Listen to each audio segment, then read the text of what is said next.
Hello and welcome to perfection IAS. आज 31 जुलाई 2023 को हम द हिंदू न्यूज़पेपर का एनालिसिस करेंगे और ये जो एनालिसिस आपको अवेलेबल होता है परफेक्शन आईएएस की यूट्यूब चैनल पे।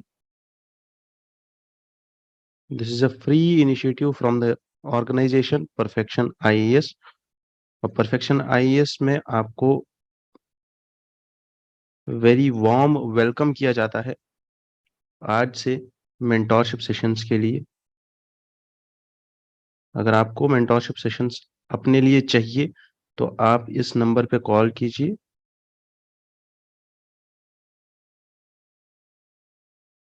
आपके लिए एक मेंटोरशिप सेशन अवेलेबल कराया जाएगा without any charges. So let's begin the discussion and आज के जो न्यूज़पेपर में अगर आप देखो तो हमारे पास 8 ऐसे टॉपिक्स हैं। More than 8 topics are there जिनको हम डिस्कस करेंगे from the static and as usual we do the current affairs analysis. तो आज की जो न्यूज़ का एनालिसिस होगा वो तो होगा ही होगा, प्लस इसके साथ साथ हम ये 8 टॉपिक्स को भी कवर करेंगे। तो लेट्स बिगिन द डिस्कशन। पहला news it was from Manipur and जैसा हमने आपको प्रॉमिस किया हुआ है दैट मणिपुर पे एक पूरा फुल वीडियो आ जाएगा, तो आपको चिंता करने की ज़रूरत नहीं है। Then moving towards the first news which was important, और कल ही ये हुआ है that the suspension of the director of who was the senior director of International Institute of Population Sciences। और international institute of population sciences जहाँ जैसे आप देख सकते हो यहाँ पे, तो ये एक ऐसा इंस्टीट्यूशन है which conducts the crucial data collection for national family health survey. तो इस पॉइंट को याद रखना है दैट ये जो हमारे पास international institute of population sciences है ये क्या काम करता है। This conducts the data collection for NFHS. ठीक है, तो international institute for population sciences ये कहाँ पे लोकेटेड है? ये लोकेटेड है मुंबई में। एंड अर्लियर इससे पहले इसका नाम क्या था? इससे पहले इसका नाम था demographics training and research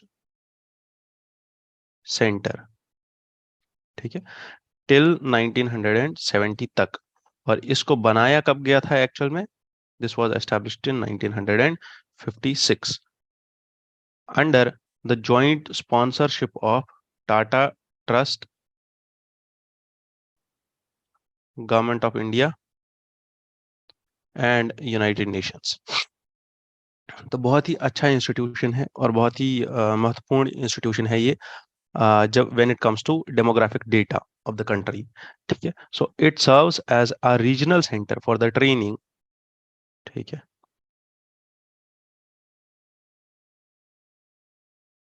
regional centre of training, regional centre of training for ESCAP, that is the region of Asia Pacific। ठीक है, the institution was redesignated to its present title in 1985 for academic activities। और ये जो institution है currently 1985 से इसको बोला जाता है डीम्ड यूनिवर्सिटी। ठीक है, तो ये चीज आप थोड़ा सा ध्यान में रखिए कि ये क्या है। इस इंस्टीट्यूशन के बारे में जितने भी पॉइंट्स हमने डिस्कस किए हैं, तो this is deemed to be a university under UGC act 1956 and this comes under Ministry of Human Resource Development, Government of India। ठीक है, this institution is under the administrative control of Ministry of Health and Family Welfare, Government of India। तो there are 7 academic departments in the institution also जो अलग अलग तरीके के काम करते हैं। One is for demographics and others are for different other research and development related issues. ठीक है, तो that's all about this institution. जितना आपको याद रखना चाहिए उतना मैंने आपको बोल दिया। इसके बाद let's move ahead and ministry doubts the apps numbers on cases of manual scavenging. तो जैसा कि आप देख सकते हो, ये वाला न्यूज़ भी हमारा स्टैटिस्टिक्स पे ही है और ये वाला न्यूज़ भी हमारा स्टैटिस्टिक्स पे ही है। ठीक है, तो कंट्री में स्टैटिस्टिक्स को लेके अगर आपको याद हो तो अभी अभी हमने who was the chief statistician of India, उनके अंदर भी एक नया पैनल बनाया है for reviewing the statistics or for reviewing the data which is being collected by NSO National Statistical Office। तो जितना भी अभी डेटा पे रिफॉर्म्स आ रहे हैं, whether from Indian statistical services और whether from the other perspectives of the nation, चाहे वो नया एक कमेटी बनाना हो, चाहे वो एनएसओ को रिफॉर्म करना हो, चाहे वो इंडियन स्टैटिस्टिकल सर्विसेज को रिफॉर्म करना हो, तो डेटा पे थोड़ा सा यहाँ पे ध्यान दिया जा रहा है अभी। ठीक है, whether it comes to census survey also और it comes to this international population institute. तो ये सब चीज़ों पे अभी रिफॉर्म्स आ रहे हैं, तो हर एक चीज़ को ट्रेस करना ज़रूरी है and this all comes under statistics. Statistics हमारा जितना भी ह्यूमन ज्योग्राफी है, तो ह्यूमन ज्योग्राफी का पार्ट होगा। ठीक है, human geography is a part of GS1। ठीक है, तो इस चीज को थोड़ा सा ध्यान में रखिए और इस चीज को अच्छे से फॉलो कीजिए जितने भी रिफॉर्म्स आ रहे हैं। Moving ahead to the national news, और यहाँ पे मंडे मंडे को एजुकेशन प्लस का एक पेज आता है। It talks about that we must focus on teaching children about philanthropy and how to make a positive impact on people and the planet. तो कैसे हम बच्चों को पढ़ाएं ये चीज that philanthropy is important and how they can make a positive impact on people and planet. A good thing to learn about is कि अगर आप ये एडिटोरियल पढ़ते हो तो आपको एजुकेशन पे अगर कोई ऐसे आता है एजुकेशन से रिलेटेड, है ना, तो वहां पे आपकी हेल्प हो जाती है। You can just go through it, scroll it once, बस उससे ज्यादा कुछ नहीं करना है। Nothing more than that is important there. Editorial section का वीडियो अलग से आएगा, as we know all of us कि एडिटोरियल सेक्शन का वीडियो अलग से आता है। Two Indian military aircrafts visit Australia's strategic Cocos island. Cocos island कहाँ पे है? और दो इंडियन मिलिट्री एयरक्राफ्ट्स ने यहाँ पे विजिट किया है। And why is it important? Because this can be an important base for refuelling and operational turnaround. For Indian Armed Forces, India aims to increase military-to-military engagements with Australia and deepening interoperability of the region. Everything comes under Indo-Pacific. ठीक है, तो अगर आप इस DNA को अच्छे से follow कर रहे हो तो आपको ये पता चलेगा दैट इंडो पैसिफिक बहुत न्यूज में है। continuously every other day we are discussing about Indo Pacific, whether जो हमने डिस्कस किया था जापान का free and open Indo Pacific policy, ठीक है, और whether the recent steps which are taken with respect to Sri Lanka, ठीक है, और फिलीपींस, है ना। तो जितनी भी चीजें यहाँ पे हम डिस्कस कर रहे हैं रिगार्डिंग इंडियन ओशियन और द बायलैटरल एंगेजमेंट्स और द मिलिट्री एंगेजमेंट्स, वो सारी चीजें इंपॉर्टेंट है। और अब दो यहाँ पे एयरक्राफ्ट्स न्यूज में है, तो हम ये दो एयरक्राफ्ट्स को देखते हैं कि कौन से एयरक्राफ्ट्स न्यूज में थे और क्यों न्यूज में थे, क्योंकि ये दोनों एयरक्राफ्ट्स कहाँ गए थे? ऑस्ट्रेलिया। और पहला एयरक्राफ्ट इसमें था Dornier 228 and this is a general aircraft with twin engines and it carries around 19 passengers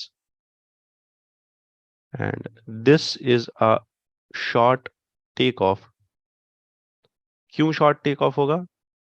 क्योंकि इनको एयरक्राफ्ट कैरियर से लैंड और टेक ऑफ करना पड़ता है। Short take off and landing capability aircraft and it's capable on short runways as well as hot environments. It has been marketed as general service aircraft capable of operating in army roles, military transport courier aircraft and cargo hauler. ठीक है, तो अब ये इतने सारे काम करता है, एंड दैट इज वाई अब ये न्यूज़ में था, तो इसलिए हमने इसके लिए पढ़ लिया। तो स्पेशल मिशंस इसके होते हैं मैरीटाइम सर्वेलेंस पे, बॉर्डर पेट्रोलिंग पे, search and rescue operations, paradrops, environmental research. May be मेरा थोड़ा सा आवाज़ थोड़ा सा आज खराब होगा, ठीक है, क्योंकि दिक्कत ये है कि दिल्ली में सबको कोल्ड हो रखा है और हम भी इसी के शिकार हैं। तो आप थोड़ा मुझे एक्सक्यूज कीजिए इस चीज़ पे। And second thing is the another aircraft was about C-130 aircraft which has visited the Australian lands. ठीक है, तो C-130J aircraft. And what is this aircraft? This aircraft, this is actually a batch, and this is manufactured by Lockheed Martin. ठीक है, and this aircraft has a medium lift capability.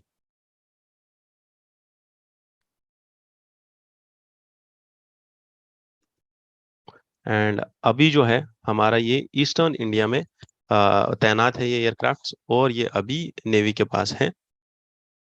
And I guess that's all about this aircraft, and it has maneuverability uh, reasons, and it is highly maneuverable, and it can be used in rough environments like the oldie base of Ladakh or Chinese border।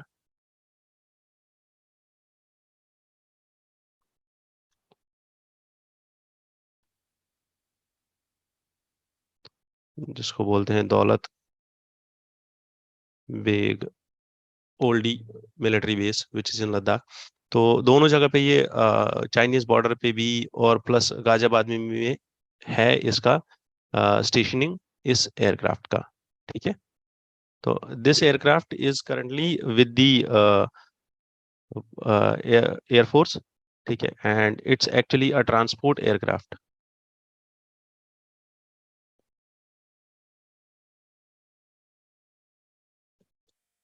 है ना। And this is fuel efficient aircraft, and it can carry around 40 tons of fuel, and it can move faster and provide crew comfort also. So mountain strikes corps, mountain strike corps, which was recently raised by Indian Army, are the forces which have these special aircrafts। ठीक है, तो इनको भी ये aircraft मिला है। Done. तो that is all about this aircraft. Actual में हमें डिफेंस में उतना ज़्यादा नहीं देखना होता है when it comes to UPSC. However इस एयरक्राफ्ट का ऑपरेशन और इस एयरक्राफ्ट का जितना भी हम इस पे रिसर्च कर रहे हैं, या जितना भी हम इन एयरक्राफ्ट्स का यूज़ कर रहे हैं, प्लस जो हमने अभी कोकोस आइलैंड पे ये ड्रिल किया है, तो this will help us in Gaganyaan human space flight mission. ठीक है, तो पहले देखते हैं कोकोस आइलैंड कहाँ पे है। Cocos island is there, this is India, और इंडिया के साउथ ईस्ट में है कोकोस आइलैंड नियर इंडोनेशिया। ये आपका इंडोनेशिया हो गया। ठीक है, this is your Indonesia, and this is Cocos island. ठीक है,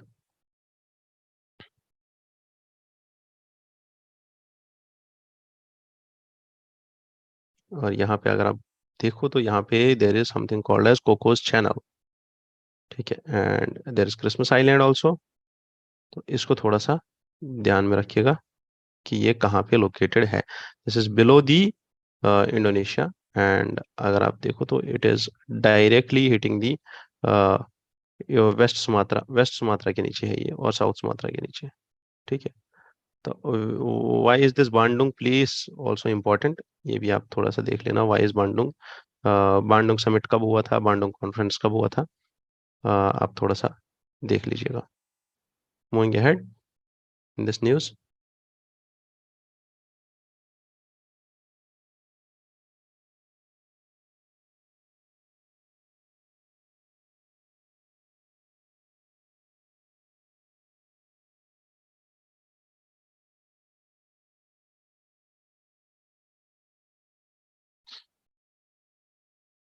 Over 6 crore ITRs were filed is a new milestone. So this thing, that increase in ITR filing or the last minute rush,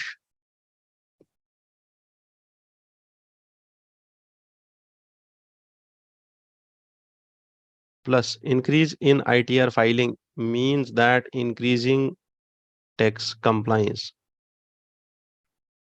ठीक है, this is a behavioral change which has been highlighted here, which is in Indian taxpayers कि tax compliance जो है वो बढ़ रहा है. ठीक है, तो ये पॉइंट हम यूज कर सकते हैं when it comes to fiscal consolidation और when it comes to fiscal governance.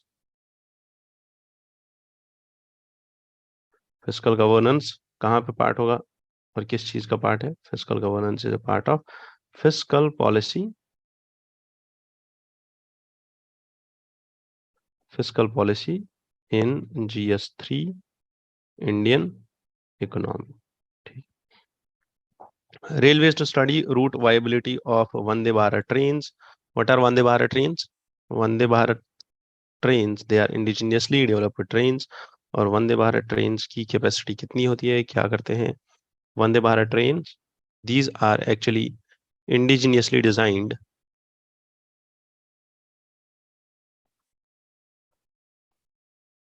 and manufactured semi high speed trains. ठीक है, and the first Vande Bharat was manufactured by Integral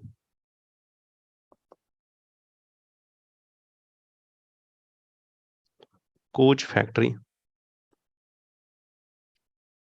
in Chennai as a part of Make in India program. ठीक है, at the cost of 100 crores. And this is a first step by India when it comes to adaptation to the train set technology. ठीक है, so the train's configuration is complex but it's faster and it's easier for to maintain and it consumes less energy also. ठीक है, तो अभी हमारे पास दो Vande Bharat expresses है which are operational. One is from Delhi to Varanasi and another is from Delhi to Katra. ठीक है, तो दोनों ट्रेन्स चल रही है अभी. So 400 new trains will have better efficiency and we will increase the number of trains and plus the इसको actual में ट्रेन 18 भी बोला जाता है.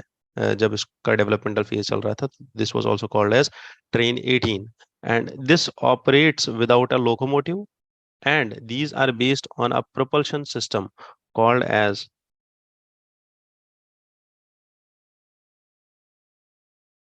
जितने भी हम पॉइंट्स यहाँ पे डिस्कस कर रहे हैं सारे पॉइंट्स इंपॉर्टेंट होते हैं और important points only are discussed. ठीक है, डिस्ट्रीब्यूटेड ट्रैक्शन पावर टेक्नोलॉजी. ठीक है, and by which each car of the train is set is powered. So every coach of the train is powered. So the coaches incorporate passenger amenities और इस train में facilities थोड़ी ज्यादा होती है like wifi, GPS based passenger information system, CCTVs, automatic doors and bio vacuum type toilets are also there. तो इसका जो मैक्सिमम स्पीड होगा 160 kilometre per hour due to faster acceleration and deceleration and this decreases the journey time by 25 to 45%. And this has also incorporated an intelligent braking system, ठीक है, where the power generation for better energy efficiency is maintained. So the significance of these trains is that अगर हम 400 और train sets ऐसे लेते हैं in next 3 years, the employment generation could be around 10,000 to 15,000 people can be more employed into this, and this means that it will pump into 50,000 crores into country's rolling stock industry, and this will give around a big boost to the sector of the manufacturing sector में बहुत ही बड़ा boost आ जाएगा। 50,000 करोड़ का investment is not a little thing when it comes to economic when it comes to money supply or when it comes to throwing in the money into the economy। ठीक है, तो next news is about, let's move to the next news। ठीक है, okay। PM hails the fight against drugs and says that a record of 10 lakh kgs of drugs were destroyed। 11 crore people have been joined with the drive against drugs, and PM also has talked about a transformation in an MP village, and this is the part जहाँ पे आपको ध्यान रखना होगा। ठीक है, the village, the MP's village।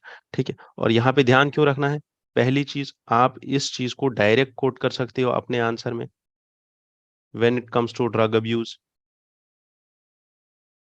ठीक है, प्लस आप इसी चीज को यूज कर सकते हो अपने एथिक्स के पेपर में when it comes to persuasion and behavioural change. ठीक है,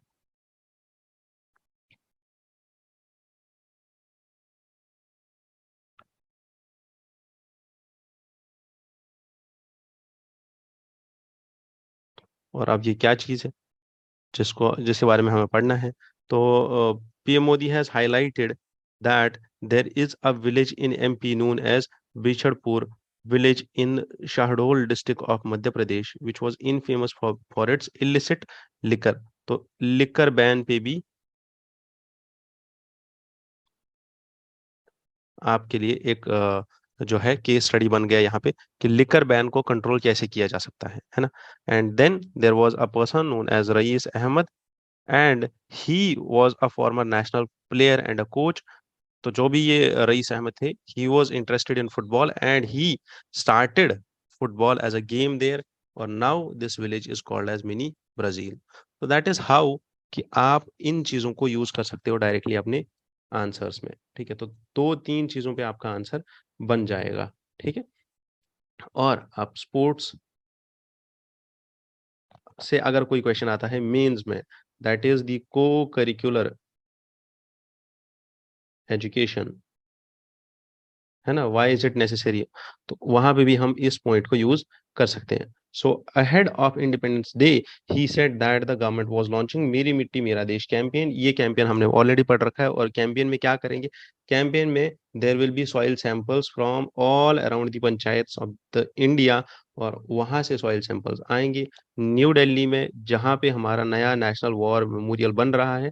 वहां पे एक गार्डन बनाया जाएगा, उस गार्डन का नाम क्या होगा? अमृत वाटिका। और उस गार्डन के पास we will erect a pillar, and उस पे सारे शहीदों के नाम लिखे जाएंगे।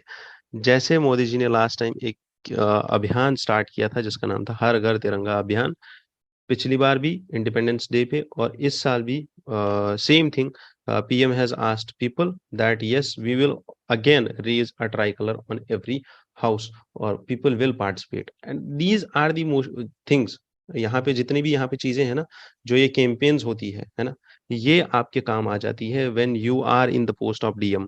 जब आप अपना पोस्ट ले लेते हो, तो जब आपके सामने ऐसी प्रॉब्लम्स आती है उस टाइम पे, तो उस टाइम पे आपको ये चीजें याद रखनी चाहिए that how to establish that participatory democracy in your own district, and how to get people participating into the problem solving nature.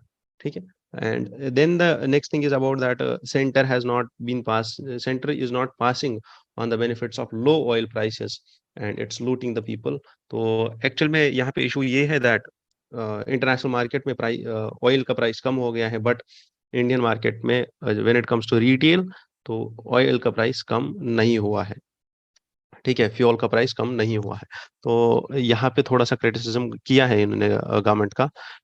The opposition minister है ना, Jairam Ramesh, he has cited the CRISIL report on fuel prices. ठीक है, and it says that public sector oil companies are making profits out of this. But the thing is, यहाँ पे अगर आप ऐसा देखो तो इंटरनेशनल मार्केट जो है हाईली वॉलेटाइल है, हाईली वॉलेटाइल। ठीक है, कब प्राइस 175 चला जाता है, $175 पर बैरल, और कब प्राइस $75 चला जाता है पर बैरल, ये किसी को नहीं पता होता है ना। तो that is why central government has to maintain a certain price, और पूरा का पूरा इफेक्ट जो इंटरनेशनल मार्केट में आता है वो सेम इफेक्ट हम इंडियन मार्केट में नहीं डाल सकते। उससे बहुत ही ज्यादा इंस्टेबिलिटी आ जाएगी प्राइसेस में, और उससे प्रॉब्लम आ सकती है when it comes to public perception.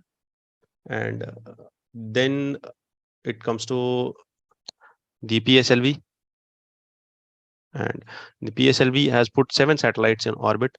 और हमने देखा जिस दिन हमारा Chandrayaan 3 took off from the Sriharikota island, उसके बाद ही on the next day there was this mission PSLV C56, which is a core alone mission, core alone mission, जिसमें स्ट्रैप ऑन बूस्टर्स नहीं होते हैं उस व्हीकल में।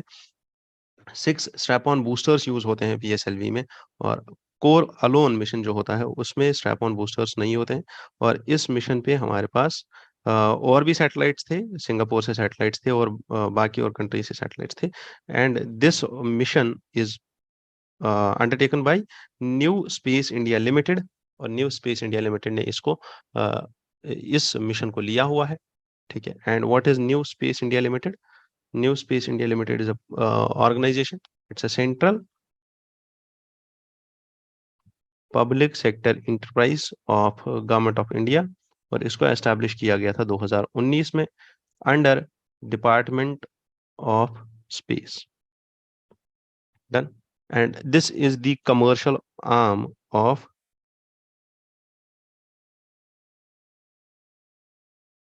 इसरो। ये कमर्शियल आर्म है इसरो की। इसका जो प्राइमरी रिस्पॉन्सिबिलिटी है that is to take up high technology space related activities, hitech space activities. इसका जो हेडक्वार्टर है, ठीक है, इज इन बेंगलुरु, है ना। And this organisation is owing satellites for earth observation and communication applications. This builds satellites and launches them as per the demand. This also provides launch services of satellites to other customers also. This helps in building launch vehicles through Indian industry. ठीक है, तो then this also provides space based services like earth observation and communication satellites. This also provides technology transfer to Indian space industry. अगर आपको याद हो तो 2018 में UPSC ने एक क्वेश्चन पूछा था प्रीलिम्स में, that is PSLVs launch the satellites useful for Earth resource monitoring, whereas GSLVs are for resource monitoring, whereas GSLV is for communication। ठीक है, मैं शॉर्ट में लिख रहा हूं यहाँ पे। And this was the first statement. Second statement was that satellites launched by PSLVs appear to remain permanently fixed। ठीक है, so PSLV is permanently fixed in the same position in the sky as viewed from a particular location on the earth, while as GSLV is a 4-stage launch vehicle, with the first and third stage of the rocket being solid। So first and third is solid propellants, and second and fourth is liquid propellants are being used। However, अगर आप देखो तो ये वाला statement भी गलत है और ये वाला स्टेटमेंट भी गलत है। हाँ, first is the only statement which is true. PSLV is for resource monitoring and GSLV is for communication, क्योंकि कम्युनिकेशन के लिए हमें लार्ज एरिया चाहिए होता है, कवरेज चाहिए होता है, और उसमें ये काम आता है। तो what is actually PSLV? PSLV is a third generation launch vehicle of India. It's the first Indian launch vehicle to be equipped with liquid stages. ठीक है. So it helps in delivering satellites to low Earth orbits, particularly when it comes to remote sensing. है ना? It takes up around 1750 kg of payload to sun synchronous polar orbits. It takes up around this two polar orbits.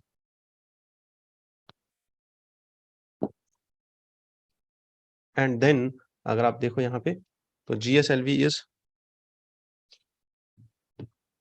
designed mainly to deliver Indian satellite system or INSAT, which is a series of multi-purpose geostationary satellites launched by ISRO to fulfill the needs of telecommunication and broadcasting. ठीक है. तो GSLV is for telecom and broadcast services. और इसके बाद अगर आप देखो तो the satellites in the geosynchronous orbit appear to remain permanently fixed. ठीक है. तो geosynchronous is permanently fixed. This is not actually permanently fixed. This appears to be permanently fixed in the same position in the sky. Why it appears so? Because you are always present on the earth, and on top of you is the satellite which is in the geosynchronous orbit. Geosynchronous orbit means ये जो satellite move करेगा ये उतना ही move करेगा जितना अर्थ अपना orbit में move कर रही है. जितना अर्थ का मूवमेंट हो रहा है उतना ही इस सैटेलाइट का भी मूवमेंट होगा. That is why it's called as geo synchronous orbit. ठीक है. तो GSLV मार्क थर्ड है ना is fourth generation and it's 3-stage launch vehicle with 4 liquid strap-ons and the indigenously developed cryogenic upper stage.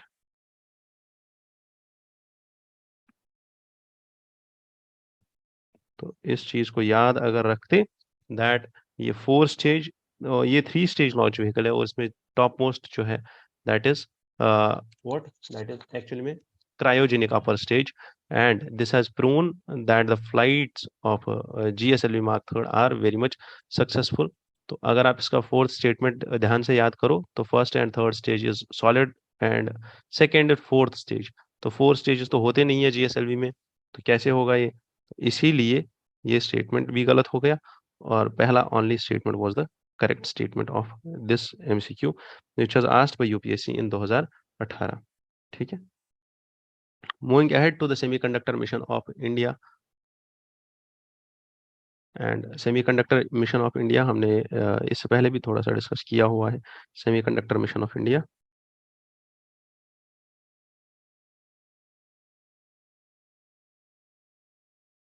What are semiconductors? They are crystalline chips.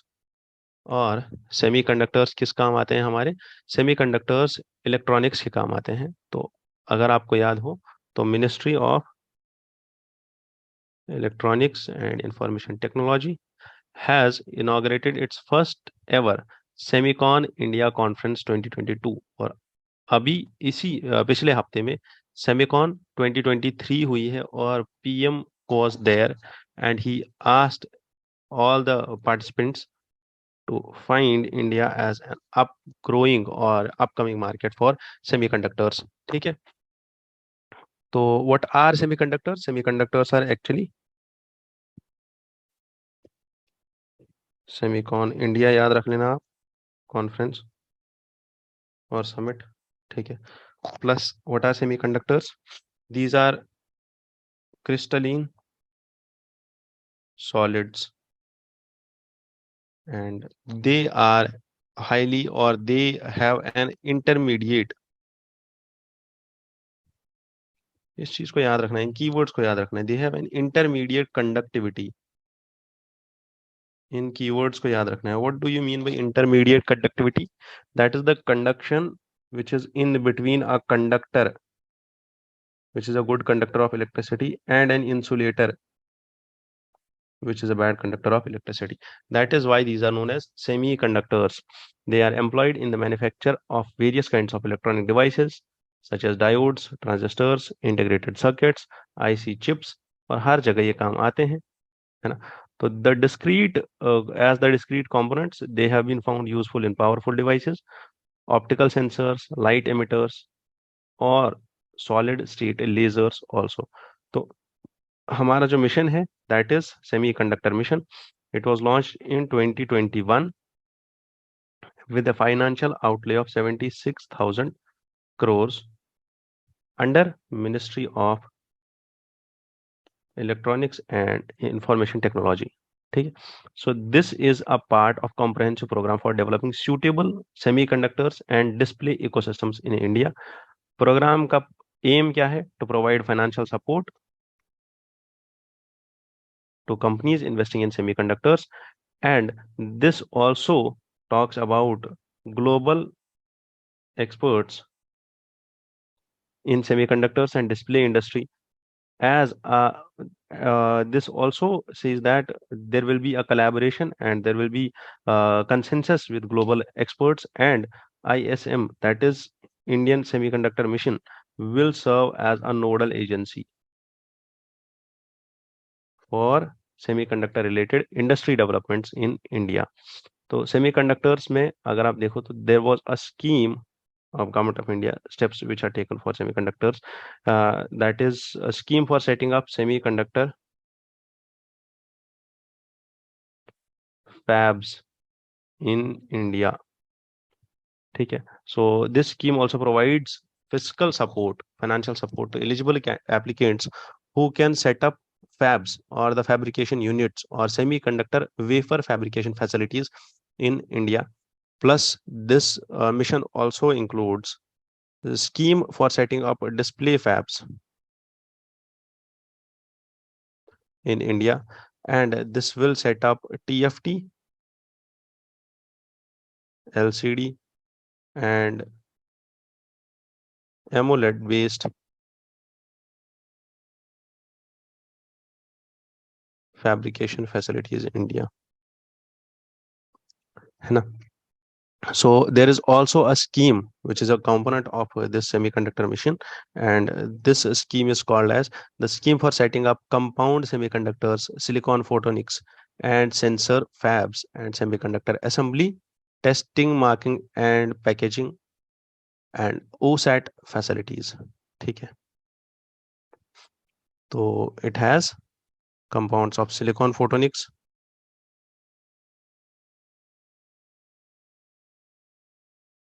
and semiconductor assembly, testing, marking, and packaging of semiconductors. ठीक है. And this has also a component of a design linked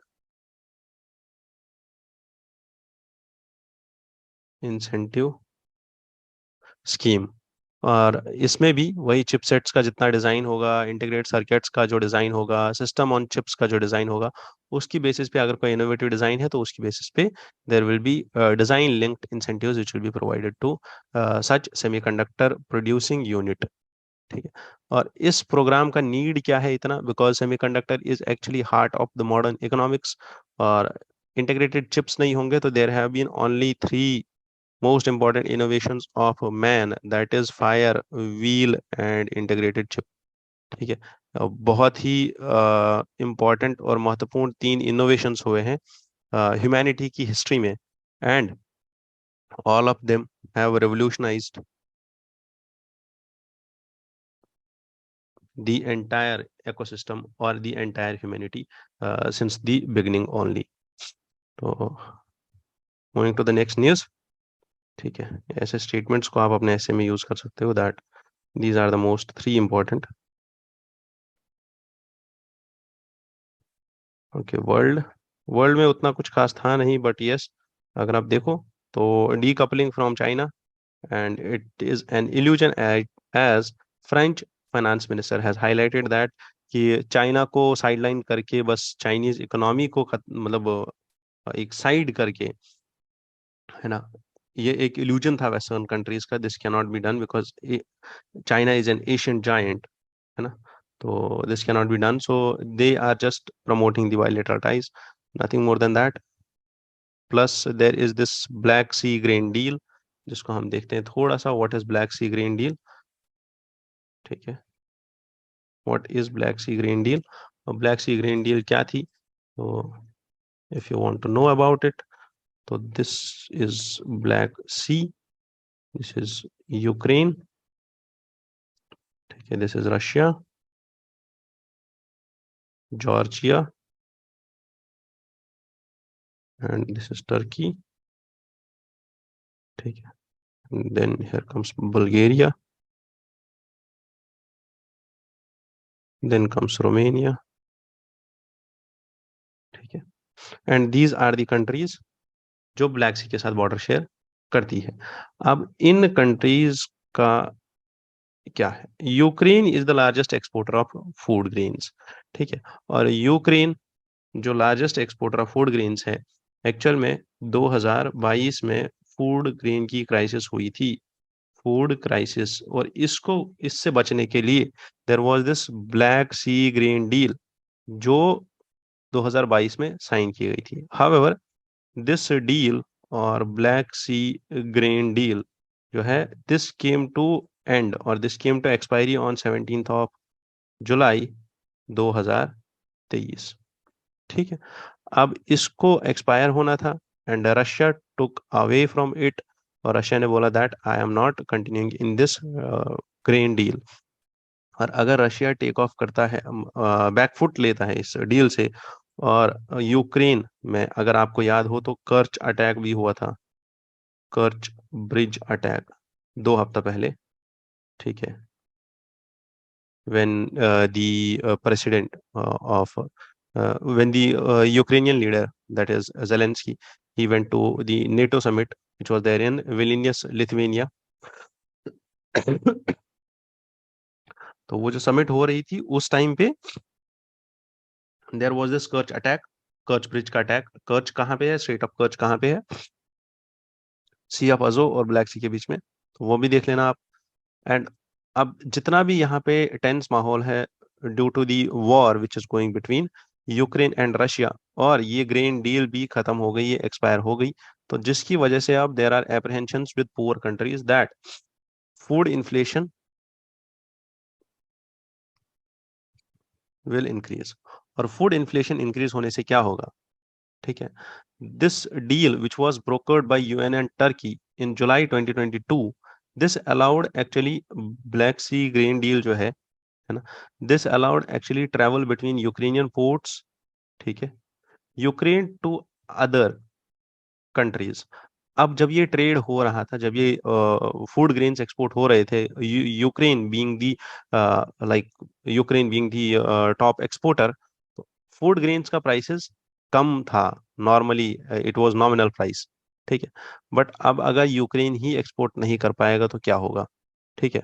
तो actual में अगर आप देखो तो इस deal से there was around 9.8 million tons of grains which was being shipped through this deal, ठीक है, since this deal was brokered, ठीक है।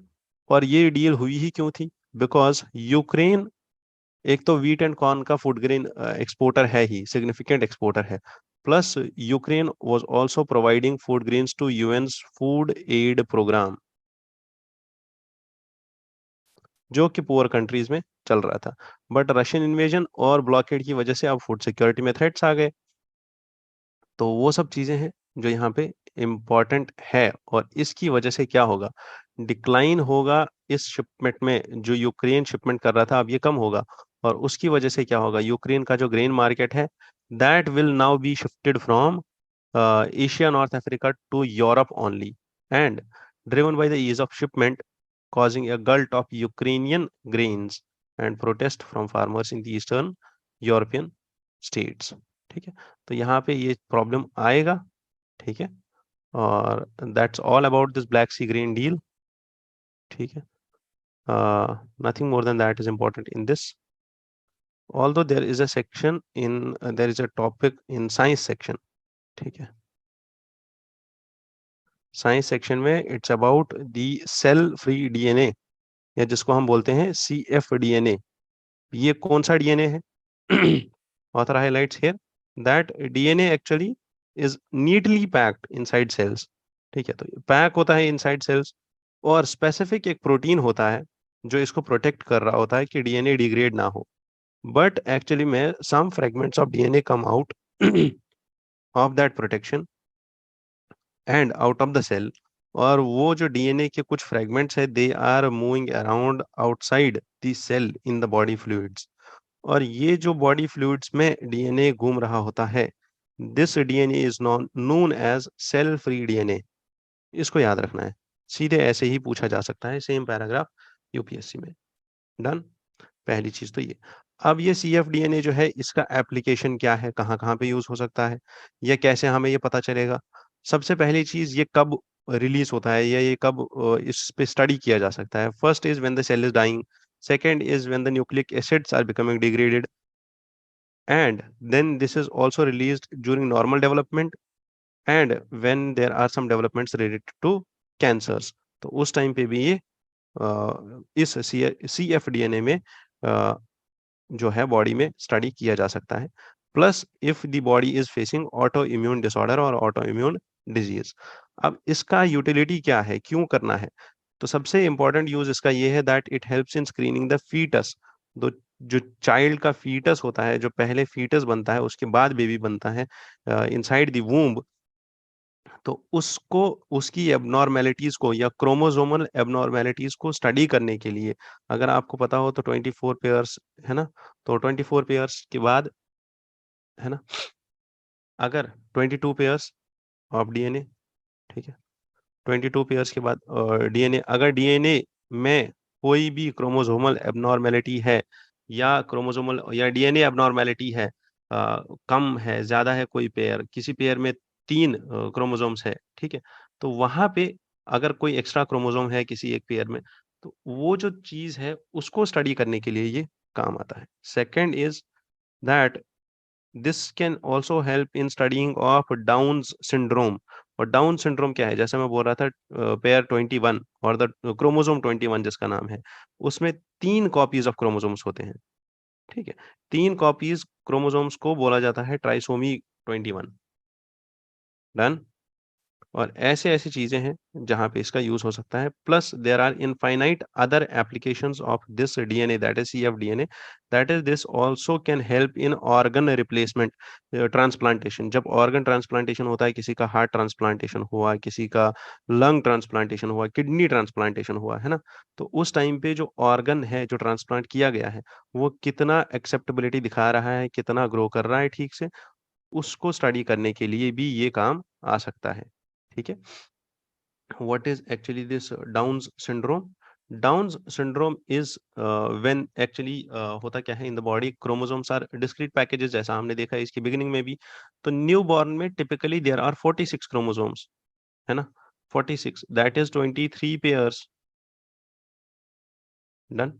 और 23 पेयर्स को अगर आप देखो,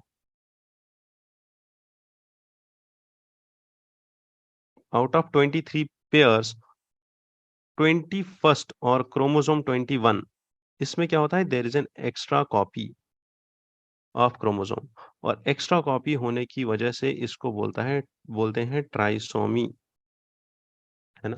एंड दिस टर्म, एंड इसकी वजह से होता क्या है एक्चुअल में, इम्पैक्ट क्या है इस चीज का? अगर होता भी है एक्स्ट्रा पेयर, तो इससे क्या होता है, इससे होता ये है that this results in mental and physical abnormalities, ठीक है। मेंटल एंड फिजिकल एबनॉर्मेलिटीज आएंगी किसमें? जो बच्चा पैदा होने वाला होगा। और कैसे आएंगी? सबसे पहली चीज, slow development of brain and slow development of speech. बोल नहीं पाएगा बच्चा, बहुत कम बोल पाएगा और बहुत धीरे बोल पाएगा, ठीक है। और इसका जो है IQ लेवल भी लेस होगा। तो ये सारी प्रॉब्लम्स है, जबकि डाउन सिंड्रोम का कोई ट्रीटमेंट भी नहीं है because this is chromosomal defect. और अब अगर CFDNA आपकी हेल्प कर रहा है in studying the chromosomes, in studying the DNA, in studying the abnormalities which are there in chromosome, तो then इससे ज्यादा डेवलपमेंट क्या हो सकता है और इससे ज्यादा अच्छा डेवलपमेंट क्या हो सकता है साइंस का।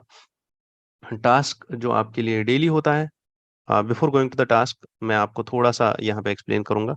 There is one thing called as Turner's syndrome. Usually ऐसी टर्म्स पूछी जाती है एग्जाम्स में। What is Turner's syndrome? Turner's syndrome is actually when there is an X chromosome or the female part, है ना, or the female part is completely missing. Female is partially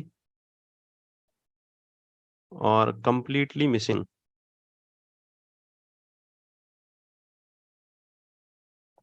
an X chromosome.